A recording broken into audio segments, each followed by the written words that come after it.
ঝিঙা দিয়ে যে বেলে মাছ খেতে এত মজা আগে জানতাম না। হ্যালো এভরিওয়ান, আসসালামু আলাইকুম। সবাই কেমন আছেন? আশা করি সবাই ভালো আছেন। আপনাদের দোয়ায় আমিও ভালো আছি। এই যে বন্ধুরা, আমি রান্নাঘরে চলে আসলাম। চুলায় আমি কড়াই বসিয়ে দিয়ে পরিমাণ মতো তেল দিয়ে দিলাম। তেলটা গরম করে তেলের মধ্যে আমি পেঁয়াজ কুচি, কাঁচামরিচ আর ঝিঙা একসাথে দিয়ে দিলাম। কিছুক্ষণ আমি তেলের মধ্যে এগুলো ভেজে নেব। এগুলো ভেজে নিলে পেঁয়াজের, ঝিঙার কাঁচা গন্ধটা থাকবে না, খেতে বেশি মজা হবে। আমি এটা তেলের মধ্যে কিছুক্ষণ ভেজে তারপরে সব ধরনের মশলা দিয়ে দিলাম। এখানে দিয়ে দিলাম পেঁয়াজ, জিরা, রসুন, সামান্য মশলা, বেশি মশলা দিইনি, আর পরিমাণ মতো লবণ, হলুদের গুঁড়ো, এগুলো দিয়েই তারপরে সামান্য পরিমাণ পানি দিয়ে আমি ভালোভাবে মশলাটা কষিয়ে নিচ্ছি। আমার মশলাটাও কষানো হবে আর একসাথে ঝিঙ্গাগুলোও সাথে কষানো হবে।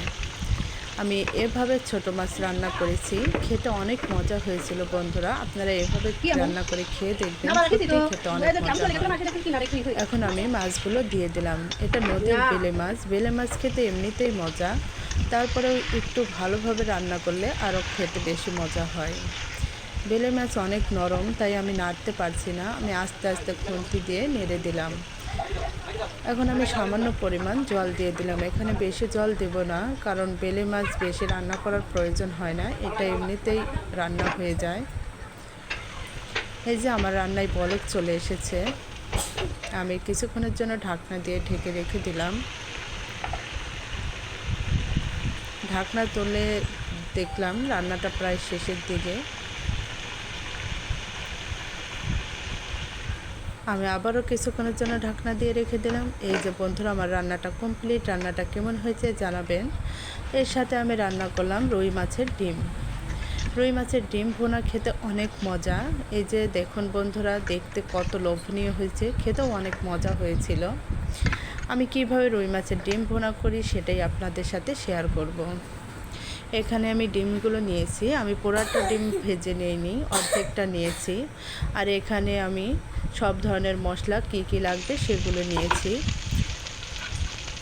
আমি কয়েকটা আলু কুচি করে নিয়েছি, আর নিয়েছি কয়েকটা কাঁচামরিচ আর পেঁয়াজের পরিমাণটা একটু বেশি দিয়েছি। আমি পরিমাণ মতো তেল দিয়ে তেলের মধ্যে এগুলো সব ভেজে নিচ্ছি। আমি বেশিরভাগ সময়ই তেলের মধ্যে সব ধরনের জিনিস ভেজে রান্না করি। যে কোনো তরকারি আমি আগে তেলে ভেজে নিই। এই যে আমার ভাজা কমপ্লিট। এখন এর মধ্যে আমি সব ধরনের মশলা দিয়ে দেব। এখানে আমি আগে দিলাম 2টা দারচিনি, এলাচ আর একটা তেজপাতা। এটা দিলে যে ডিমের একটা গন্ধ থাকে, এই গন্ধটা থাকবে না। আর দিয়ে দিলাম হলুদের গুঁড়ো, মরিচের গুঁড়ো, জিরা বাটা, আদা বাটা, রসুন, পেঁয়াজ সামান্য পরিমাণ, হাফ চামচ করে করে। এখন এটা আমি আলুর সাথে আর পেঁয়াজের সাথে মিশিয়ে নিচ্ছি। মেশানো কমপ্লিট। এখন মশলাটা আমি ভালোভাবে সাথে কষিয়ে নিলাম। কষিয়ে নিয়ে এর মধ্যে আমি ডিমগুলো দিয়ে দিলাম। ডিম দিয়ে অনবরত নাড়তে হবে, নাহলে এটা দলা পেকে যাবে। তাই আমি বারবার খুন্তি দিয়ে এটা নেড়ে নেড়ে দিচ্ছি। ডিম ভুনাটা যে খেতে এত মজা হয়েছিল বন্ধুরা, আপনাদের বলে বোঝাতে পারবো না।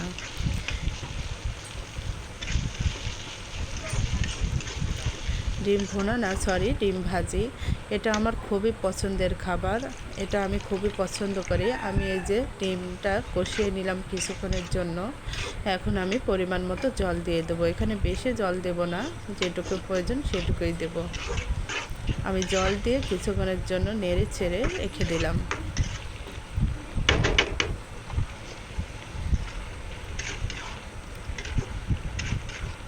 আমি আবারও নেড়ে ছেড়ে দিচ্ছি। এখন আমি ঢাকনা দিয়ে কিছুক্ষণের জন্য ঢেকে রেখে দেবো, যাতে ডিমগুলো সিদ্ধ হয়ে যায়। যে ঢাকনাটা তুলে আমি আবারও নেড়ে ছেড়ে দিলাম।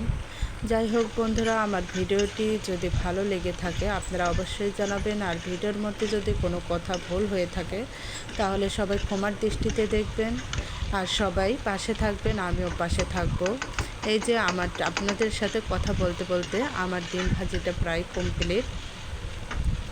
এটা খেতে অনেক মজা হয়েছিল। আপনারা যে কে কীভাবে খান অবশ্যই জানাবেন। আমি এভাবেই খাই। আর ডিম ভাজিতে সবসময় তেলের পরিমাণটা একটু বেশি লাগে, তাই এখানে আমি আবারও তেল দিয়ে দিলাম। তেল দিয়ে আমি আবারও ভালোভাবে ভেজে নিচ্ছি। এটা যত ভাজা ভাজা করা যাবে খেতে তত মজা হবে। এই যে আমার ডিম ভাজিটা কমপ্লিট। আল্লাহ হাফেজ।